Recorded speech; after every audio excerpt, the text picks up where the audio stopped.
हे पितरांनो तुम्हाला नमस्कार करतो. ओम श्री गणेश देवताय नमः. ओम श्री कुलदेवताय नमः. ओम श्री गुरुदेवताय नमः. ओम सर्वश्री इष्टदेवताय नमः नमः. शिवशरणत मित्रांनो, मी कडप्पा परत एकदा आपल्या समोर हजर आहे. माझ्या धर्मकरम चॅनलमध्ये आपले सहर्ष स्वागत करीत आहे. मित्रांनो, शके 1948 पराभव नाम संवत्सर दक्षिणायन वर्षा ऋतू श्रावण मास, गुरुवार दिनांक 13 ऑगस्ट 2026 ते शुक्रवार दिनांक 11 सप्टेंबर 2026 या काळामध्ये श्रावण मास असणार आहे. तर आपल्या सनातन हिंदू धर्मातील सणवार व्रतकल्याच्या साखळीमध्ये श्रावण मासात सर्वसामान्य भक्तांसाठी करण्यासारखे जे काही व्रताचरण आहे ते मी या व्हिडिओमध्ये आपण सांगण्याचा प्रयत्न करणार आहे. तेव्हा आपण सर्वांना माझी नम्र विनंती की माझा हा व्हिडिओ आपण शेवटपर्यंत पाहावा आणि ऐकावा मित्रांनो. यामध्ये सर्वात प्रथम सुपोधन वर्ण षष्टी.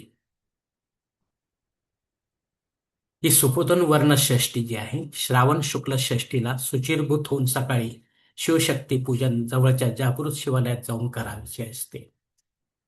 यामध्ये नैवेद्य म्हणून खिचडी व वरण भात आणि लागलेच तर पिठामध्ये मीठ घालून केलेली चपाती व आंब्याची भाजी किंवा लोणचे आंब्याचे. ब्राह्मण देवतेला विधिवत अन्न वस्त्र द्राक्षमाळा भस्मवडी व दक्षिणा द्यावी. गरिबांना अन्न द्यावे.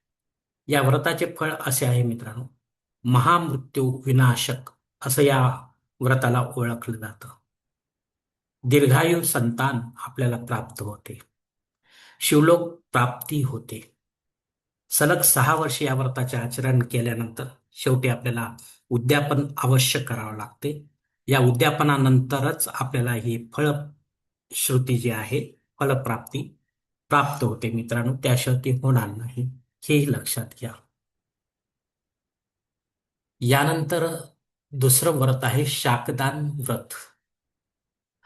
चातुर्मासाच्या पहिल्या महिन्यात चातुर्मासाच्या पहिल्या महिन्यात अर्थात आषाढी एकादशी पासून हिरव्या पालेभाज्या यांचा त्याग केला जातो.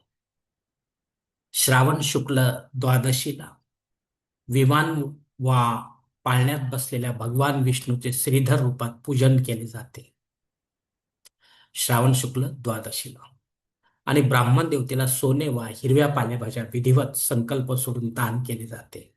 आता काही भक्त असेही असतात की सोने मायनस करतील आणि हिरव्या पालेभाज्याच त्यांना देत राहतील. असंही नाही. सोने आणि हिरव्या पालेभाज्या हे आपल्याला दोन्ही दान करायचे. नुसत्या भाज्या घेण्यासाठी कोणी ब्राह्मण देवता आपल्या घरी येणार नाही मित्रांनो, हे लक्षात घ्या. भक्तिमार्ग म्हटले की हा कंजूशीपणा आपल्याला सोडावा लागतो. आपण सहज म्हणतो की या हाताने दिलेलं दान जे आहे ते या हाताला कळलं नाही पाहिजे. दानवृत्ती पाहिजे. जेवढी दानवृत्ती असेल तेवढे आपल्याला भक्ती मार्गात फलप्राप्ती होते चांगली. रात्रभर आनंद उत्सव साजरा करतात. घरच्या घरी करा, शेजारी पाजारी म्हणून करू शकता. अशा प्रकारे या व्रताची सांगता केली जाते. आता ज्या वेळेला शाकदान तुम्ही म्हणजे हिरव्या पालेभाज्या ब्राह्मण देवतेला दान करणं ना, त्यावेळेला हा मंत्र म्हणायचा आहे. उपायनमिदं देव व्रत संपूर्ती हेतव शाकं तु द्विजर्वयाय सहिन्यम ददाम्यहम्. आता तिसरं व्रत आहे दधी व्रत. दधी म्हणजे दही, जे आपण पंचामृतामध्ये घेत असतो. तर पुढील महिनाभर दही न खाण्याचा संकल्प सोडला जातो. म्हणजे हे व्रत शाकदान व्रत संपलं की लगेच आपल्याला हे पुढील महिन्याभरासाठी व्रत सुरू करायचं संकल्प सोडून. या दिवशी केवळ दहीच खाल्ले जाते.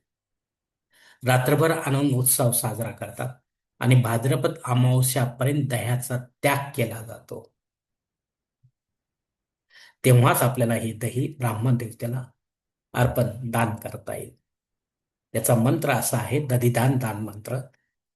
संकर्षणार विदाक्ष करिषेहम दधी व्रतम द्वितीयेय मासी द्वेवेश.